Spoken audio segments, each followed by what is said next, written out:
Thank you for visiting my channel. Now today we're talking about finances, but today I have a special guest. Her name is Sabrina. I'm gonna let her introduce herself to you guys and tell you a little bit about her and what she does. Sabrina, so tell the people what you do. Hi everyone. So as Maria said, my name is Sabrina. I am a wife. I am a mother. And then I also have multiple businesses. I do entrepreneur, and I also work full-time for some other businesses as well. Okay, so what is the other business that you do? I have an event planning business called Annabas & Co. And then I also do TLC.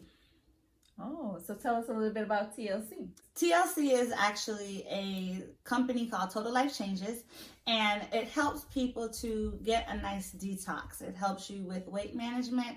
It helps you feel healthy. So that's really a lot more details about it, but that's the main thing.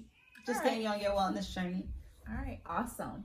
So let's just get into it. I want to talk to you today about your finances and marriage. Now, when you were single, did you budget the same way that you do now in your marriage?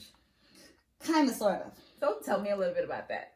So when I was single, so long ago, I didn't really have much to budget. Okay. But the few things that I did have to budget, I really, I like to see everything out on paper. So I have in my calendar, this is due today, that's due this day, how much is due. So at least that way I'm not missing any payments or anything like that. Right. So I did take that into my marriage as well. I still have a calendar. Okay. I still have the dates on the calendar of whose bill, what bill, and everything that's due. I still have that. Now it's just more managing of both finances to put together to try to figure out. Do you have a joint bank account? Yes, we do. We have a joint bank account, but we probably don't use it the way it's supposed to be jointly. How so? Well, right now it just has our names on the account. Like he has his name on it, I have my name on it. But as far as like any money going into the account, that's not happening. So what's the purpose of the joint account? Well, the original purpose was because we were in the process of looking for a house, and they wanted to see all the bills and the money and things going into one account instead of separate ones. But then that process got delayed, so we never kept up with it. So right now, you have your own account, he has his own account. Yeah. How do you pay the bills?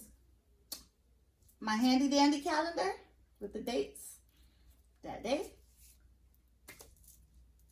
and we pay it. So when you need funds to pay a bill, you go to him and you say, hey babe, I need this amount for whatever the item is, and he gives it to you. Yeah, but not necessarily the day of. We'll have everything out knowing what's due for that week or for whatever that it is, and then we'll just say this, either I'll pay it or he'll pay it, whichever way it works. Do you have debt that's together? So do you have a loan together, a credit card together, anything together? No. So separate. Basically everything you have is separate. Yeah. Okay. And that works well for you guys? Yeah. So far it has. So you decided today to start budgeting. How would he feel about it? How do you feel he would feel about it? I think he'll feel fine about it, only because he'll know what we're budgeting for. So if it's for the purpose of us getting our house, then he'll be on board for sure to say, okay, yes, let's do it. So I'm going to get that app you told me about and start there at least. That can help us, and then he'll be able to see what the income is, what the debt is, and then we can figure out what our savings would be. And then now we can use that joint account. Yes, definitely. Now, once you start the app, it's going to be like an eye-opener, because all the little things you didn't think that you spent money on, I'm sure. You're going to want to see it. Yeah, exactly. And that's why some people don't like budgeting, because it's like you're going to actually see what you're doing, and you don't want to see that because you want to keep it in the dark. It's like, yeah, I don't want to look at it. If I don't look at it and I don't see it, it's not happening. But it's really happening. So I think it would be a good step to start. So when you do get ready and prepare to buy that home, you'll be ahead of the game. Yeah. But first, you got to get rid of the debt. Yeah. Get rid of the debt first.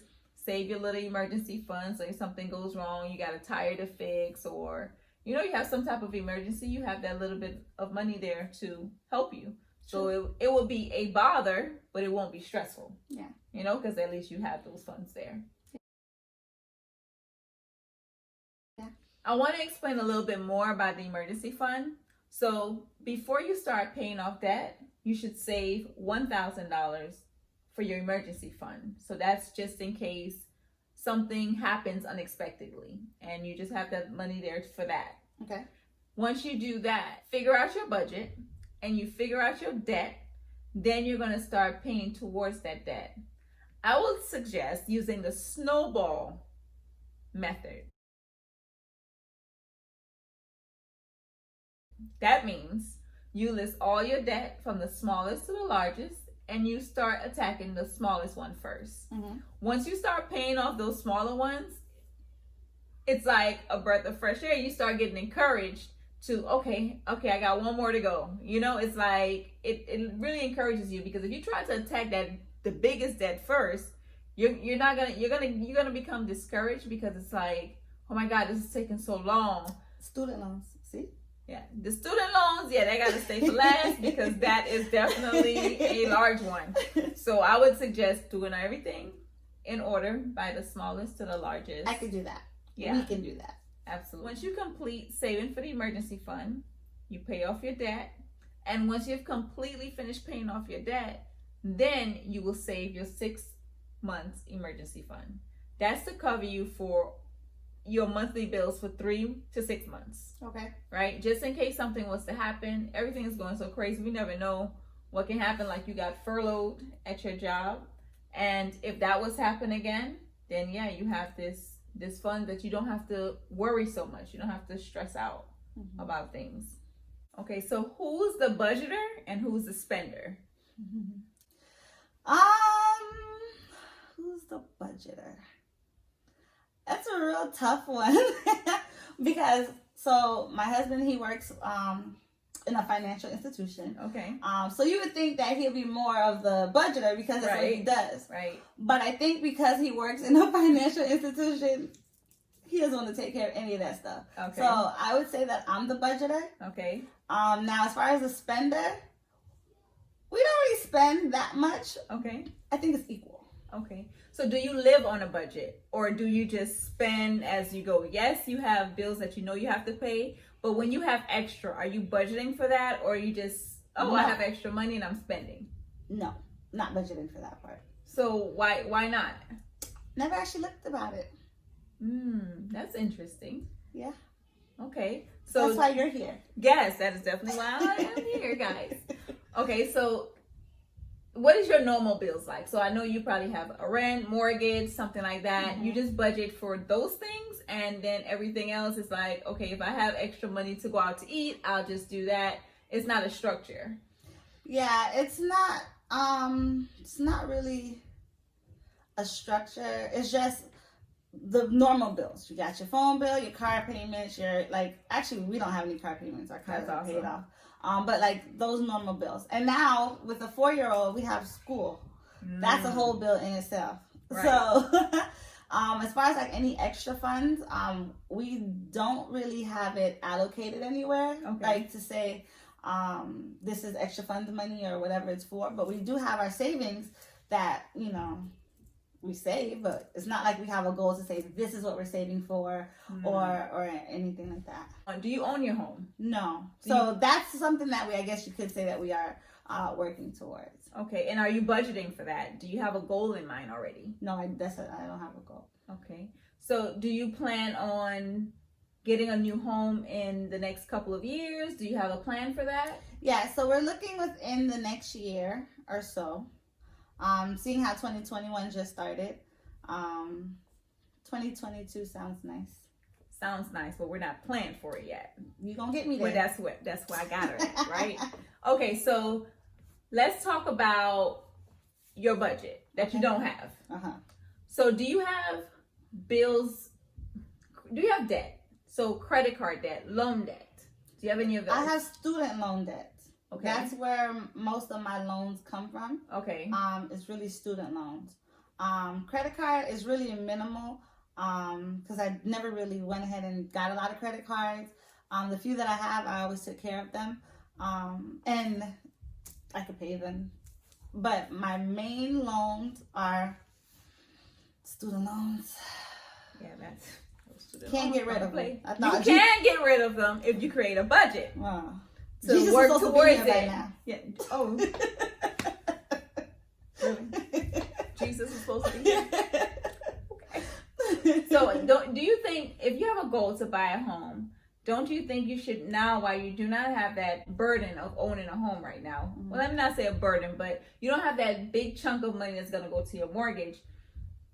Do you think it would be better if you start off trying to pay off your student loan debt? It will put you in a better situation if you try to focus on it and pay it off intentionally. So that means any extra money that you get, you would throw it towards that student loan to help pay it off faster. So when you do get your home, you're only focusing on your home. Yes.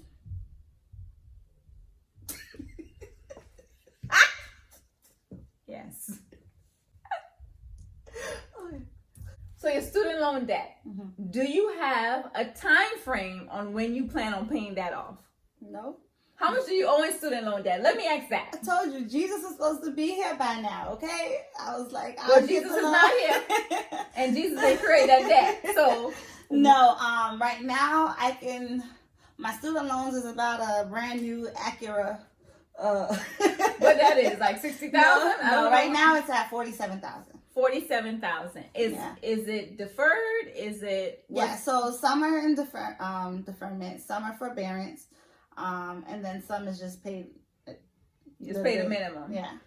So wouldn't it be better if you would budget that extra money that you really don't budget for, that you just use because I have it? Wouldn't it be better if you use those funds to put towards your student loans to bring it down? Like, I know you probably think like I'm gonna always have student loan debt, but just think about the peace of mind that you would have going into buying a home and not to worry about a student loan debt. But that's the thing, because everyone knows that there's student loans, mm-hmm. That's something that they really don't look at. Who is the mortgage people? Oh, so because the mortgage people don't worry about it, it's okay with you? Right now, at least. So I'd rather pay other things.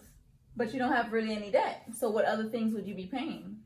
The other few debt that there is, like the other bills that's there. What bills? What bills, Sabrina? Because you told me rent. Uh-huh. You told me childcare. Mm-hmm. You do not have a car payment, which is awesome, mm-hmm. that you don't have car payments, and you really don't have any credit card debt. Insurance. That's a high one. But that's a debt that you're always going to have, mm-hmm. right? So when you have those months that you have those extra funds, wouldn't you say that it would be better if you use those funds to start killing those? Yeah, it would. Debt? Yeah, it would. So why haven't you done it, do you think? I haven't done it only because I feel like they're always going to be there. Mm-hmm. So I never actually looked at it as, okay, let's pay it down. I'm just like, hey, it's there. So. Yeah. I mean, I think a lot of people think that way, but you also have to think the other way. Like, if I did not have this over my head, I don't have to worry about this. I don't have to worry about how long is it deferred? How long is it? You don't even know how long it's deferred for. You just know it's deferred. But if you did not have to worry about that at all, mm-hmm. because it wasn't there, the debt was paid, mm-hmm. Just think about how free you would feel. Maybe. Yeah, you're definitely right. I do think with getting that paid off, then mm-hmm. that is something to look forward to. Not having, I guess, when you do get those phone calls, I guess. You know, so that'd be like the icing on the cake. Yeah. So, yeah, that could be something that extra funds can go to. Okay. Well, I want you to work on that. I think that even though it's deferred and you don't really see an urgency to pay it, if you're looking into getting a house soon, then I think that you should start paying that down and get rid of it. Yeah. I mean, at least you would only have to worry about your mortgage, mm-hmm. because a mortgage is a different story. Not everything is just on you. If anything breaks, it's on you. And what if that tips into your payment of your student loans. You know, I mean, you probably can always call and say, hey, I can't pay this month. I don't know how that works. I don't have a student loan, but it will be so much better. The peace of mind that you would have, I think, will be awesome. I believe you think you need credit because you're trying to buy a home. But if you're going with a large down payment, you don't need credit. True. So credit is there to keep you in debt. Because every time you need something, here go the credit card. I'm going to just swipe it. So it's like a bad cycle, I would say. Like, I've been in the credit card debt. I still have credit card debt, but my goal is to pay it off by the end of this year. So I'm on a budget. I talk about the everyday dollar budget all the time. I use that app, and it really helps me to stay focused. So I know where all my money is going every time. Like, for instance, today I went and got my nails done, and look nice, by the way. Thank you. And I was like, okay, I hope this don't cost over $100 because I only budget for $100, and it came up to $80. So that was good. I have an extra $20 in my budget that I can either put towards a bill, or I can say, hey, you know what? I feel like eating out today, so I use that to eat out. But the thing about having a budget, you know what you can afford. Yeah. So I would implore you to at least get the Every Dollar Budget app. But there's other apps out there that you can use. But I like the Every Dollar Budget app because it really has helped me to get on my journey to becoming debt free. Do that. Every dollar budget. Yeah, do that and just try it. In the beginning, it may be a little like, oh God, I forgot. Because with the free one, you have to manually put in when you pay something. But if you get the pay one, I believe it's like $130 for the year.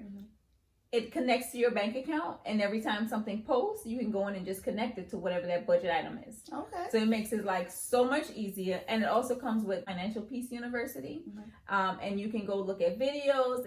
They have live seminars that you can enter into, and the community is big because they have everybody that's there that's trying to come out of debt. Okay. And it may not work for you the first time. You're gonna have hiccups because you're not used to budgeting. But because in my first few months, or let me say 2 months, the first 2 months was like, oh my God, I gotta remember to pay it. Oh wow, that went over a little bit or whatever. But once I get into that third month and I was really intentional about doing it, it really started working for me. Okay. So I would suggest you do that. Yes, definitely. And get on your way to getting that new home that you want. Yes.